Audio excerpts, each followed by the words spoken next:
אני יכול להפסיק מתי שאני רוצה.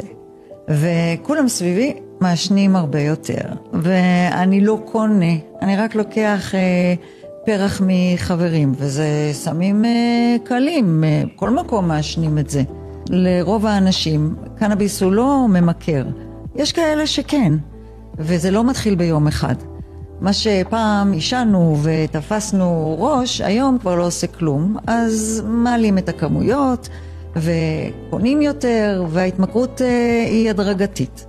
עוד ג'וינט פה ועוד ערב שמנסים להירגע, ועוד ישיבה עם החבר'ה, עם פייסל, ואז מגלים, וואלה, לא זוכר יום אחד שעברתי בלי לעשן.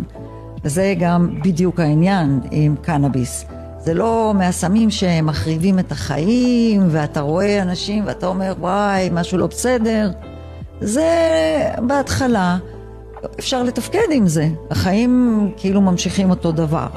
יש הרבה שמשתמשים ואומרים, זה עוזר לי ללמוד, אני מתפקד יותר טוב, אני יותר רגוע, יותר קל להסתדר איתי.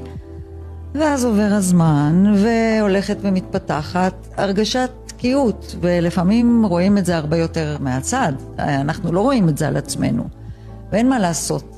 גראס זה חומר של עצלנים, המוטיבציה יורד, והרבה פעמים מתחילה דחיינות, הכל זה מחר. אז אם אתם או מישהו שאתם אוהבים מרגיש שהקנאביס כבר לא משרת אותו, אלא מנהל אותו, זה הזמן לעשות צעד. אנחנו כאן כדי לעזור.